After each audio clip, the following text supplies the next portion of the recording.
For 100 million people, it looked like the safest name in crypto. A Super Bowl ad, a stadium with its name on the roof, Tom Brady in the commercials, a 30-year-old founder shaking hands with senators, lecturing Congress on how to regulate an entire industry.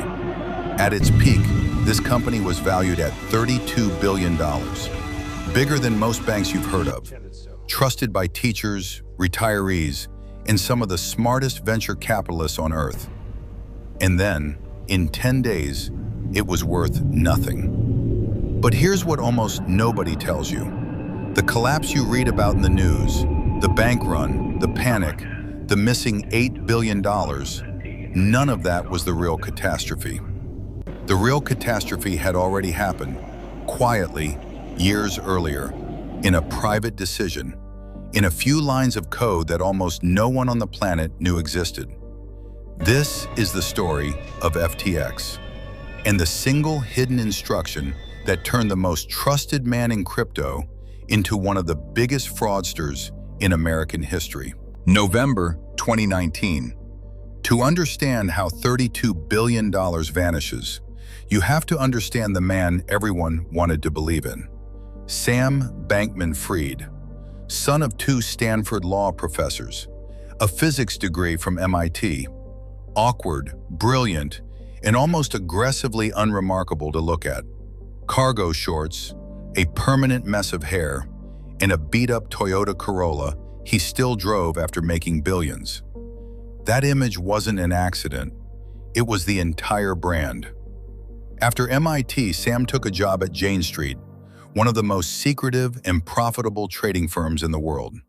He learned one thing there better than almost anyone: how to find tiny price differences between markets and turn them into free money at massive scale.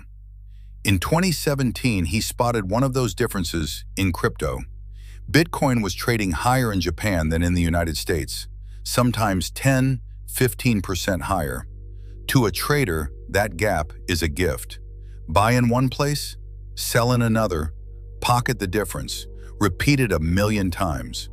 So he built a company to do exactly that. He called it Alameda Research.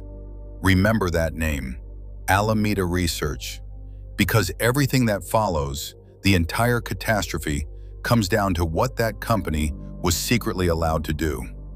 For a while, Alameda made money hand over fist, but Sam wanted more than a trading firm. He wanted to own the casino itself. 2019, he launched a crypto exchange called FTX, a place where anyone in the world could buy, sell, and bet on cryptocurrency.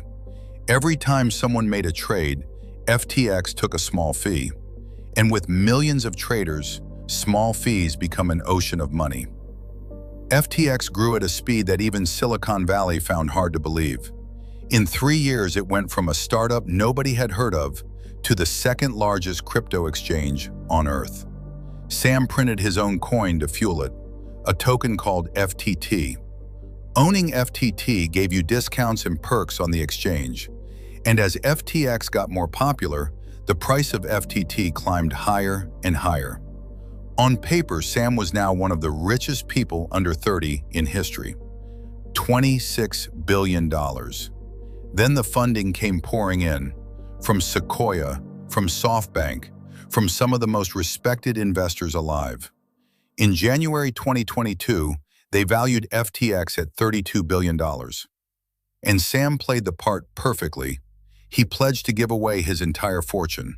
He talked about effective altruism, making billions only so he could donate it to save the world.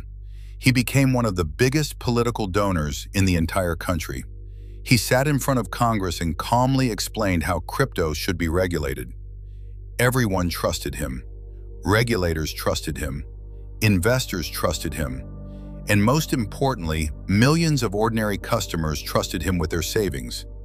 That trust was the most valuable thing FTX ever owned. And Sam had already quietly broken it. Here is where the real story lives. Not in the headlines, in the plumbing. On the surface, FTX and Alameda were supposed to be two completely separate companies. FTX was the exchange, the neutral referee holding everyone's money. Alameda was Sam's private trading firm, a player placing its own bets. That separation is not a formality. It is the entire promise of an exchange. When you deposit money on FTX, that money is supposed to be yours, sitting there, untouched. The exchange is just holding it for you, like a coat check. It is never, ever supposed to be gambled with. But Alameda had a problem. To make its huge bets, it needed huge amounts of cash. And when its bets went wrong, which it turns out they often did, it needed somewhere to pull that cash from, fast. So somewhere in FTX's software, a decision was made. A small, technical, almost invisible decision. Someone wrote code that gave Alameda a special exemption. On any normal account, if you lose too much money, the system automatically shuts you down and sells your position. It's an emergency brake, built to stop one trader from blowing a hole in the whole exchange. Alameda's account was quietly allowed to ignore that brake. The code let Alameda go negative, deep, deep into the negative, without any of the alarms going off. In practice, it handed Alameda a nearly unlimited line of credit. Investigators would later put the number at around $65 billion. $65 billion. Backed by nothing but Sam's word. And where did the money in that line of credit come from? It didn't come from FTX's profits. It came from the accounts of ordinary customers. The savings that were supposed to be sitting untouched in the coat check were quietly walking out the back door into Alameda to cover Sam's losing bets. This is the decision. This is the boardroom catastrophe. Not a stormy meeting with people shouting across a table. Something far quieter and far worse. A permission slip written into a system that millions of people were trusting with everything they had. Running Alameda day to day was a young executive named Caroline Ellison, a former Stanford math student and for a time, Sam's girlfriend. Under Sam's direction, Alameda kept borrowing and borrowing and borrowing. By 2022, Alameda had taken on something close to $8 billion of FTX customer money. Money that was never theirs to touch. For a while, it didn't matter. Crypto prices were going up. FTT was going up. As long as nobody asked for their money all at once, and as long as nobody looked too closely at the balance sheet, the whole machine kept spinning. The catastrophe was already complete. The building was already hollow. It just hadn't fallen yet. November 2nd, 2022. A journalist named Ian Allison at a crypto news outlet called CoinDesk published an article that most people barely noticed. He had gotten his hands on something Alameda never wanted anyone to see, a look at its private balance sheet. And the numbers on it were strange. Alameda claimed to have around $14.5 billion in assets. That sounds enormous. That sounds safe. But when you looked at what those assets actually were, the picture changed completely. A massive chunk of it, roughly $5 to $6 billion, was FTT, Sam's own coin, the token FTX had invented out of thin air. Think about what that means.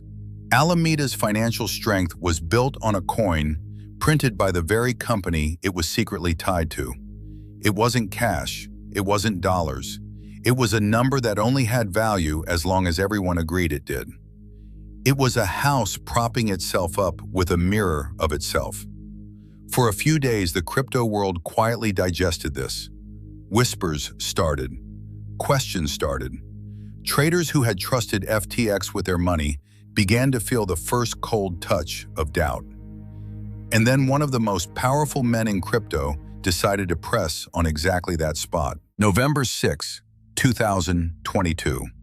Changpeng Zhao, known to everyone simply as CZ, was the CEO of Binance, the largest crypto exchange in the world, FTX's biggest rival, and an early investor in FTX who still held a large pile of FTT tokens.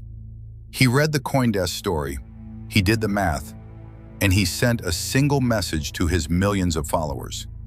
Binance, he announced, would sell off its entire holding of FTT because of what he called recent revelations. It was a few sentences. It cost him almost nothing to type, and it detonated everything. The moment the market saw the biggest player heading for the exit, panic tore through it. If Binance was dumping FTT, what did they know? What were the rest of us missing? The price of FTT began to fall, 10%, 20%, then it went into freefall. And here is where the hidden decision from years earlier finally came due. Because FTT was collapsing, the value propping up Alameda was collapsing too. And because Alameda had been quietly living on customer deposits, FTX's own foundation was collapsing with it. Customers sensed the danger and did the one thing an exchange can never survive all at once. They asked for their money back. Everyone, at the same time. In 72 hours, users tried to pull roughly $6 billion out of FTX, and the money wasn't there. It couldn't be there. It had been walking out the back door into Alameda for years. The coat check was empty. FTX froze withdrawals. Millions of people watched a spinning wheel on their screens, refreshing, praying, as the savings they thought were safe simply stopped moving. For a brief, surreal moment, it looked like there might be a rescue. On November 8th, CZ, the same man who had lit the match, announced that Binance would consider buying FTX and making customers whole. The crypto world exhaled. It lasted one day. Binance sent its own people to look inside FTX's books. What they found was so bad that on November 9th, they walked away. Their public statement was polite and devastating. The problems, they said, were beyond our control or ability to help. There was no rescue coming. There was no secret reserve. There was just a hole where $8 billion of other people's money used to be. November 11th, 2022. 10 days after CZ's message, FTX filed for bankruptcy. Sam Bankman-Fried resigned. The $32 billion empire, the Super Bowl ad, the stadium, the handshakes with senators, was worth nothing. More than 1 million creditors were left in the wreckage. Ordinary people all over the world who had done nothing wrong except believe the most trusted man in crypto. The man brought in to clean up the ruins was named John Ray. A veteran of corporate disasters, he had overseen the aftermath of Enron, one of the biggest frauds in history. Even he was stunned by what he found. In an official court filing, he wrote a sentence that became famous. "Never in my career have I seen such a complete failure of corporate controls." There were no proper records, no list of who worked there. Company money spent on luxury homes in the Bahamas. Billions of dollars managed, in his words, by a small group of inexperienced and unsophisticated individuals, with no real oversight at all. The people at the center began to turn on each other. Caroline Ellison pleaded guilty and cooperated.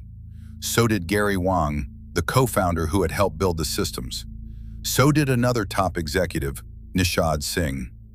One by one, they described the hidden exemption, the borrowed billions, the lie underneath the empire. October 2023, Sam Bankman-Fried stood trial in New York. His own former partners testified against him. The jury took just a few hours to decide. Guilty on all 7 counts, fraud and conspiracy. March 28, 2024. He was sentenced to 25 years in prison. The golden boy who preached about giving his fortune away to save the world was going to spend most of his adult life behind bars for taking the savings of the people who trusted him. So what actually destroyed FTX? It's tempting to blame the bank run, or one rival's tweet, or the crash of a made-up coin. But those were just the moment the truth became visible. The catastrophe was already finished long before. It was sealed the day someone decided that the rules that protected everyone else would not apply to them. That one company would be allowed, quietly, to reach into other people's money whenever it needed to. That's the pattern you see again and again on this channel. The giant doesn't fall because of the storm outside. It falls because of a decision made in private long before. A small door left unlocked, A rule quietly switched off, a promise broken where no one could see it. FTX didn't collapse in 10 days. It collapsed the moment that hidden line of code was written. The 10 days were just the sound of the building finally hitting the ground.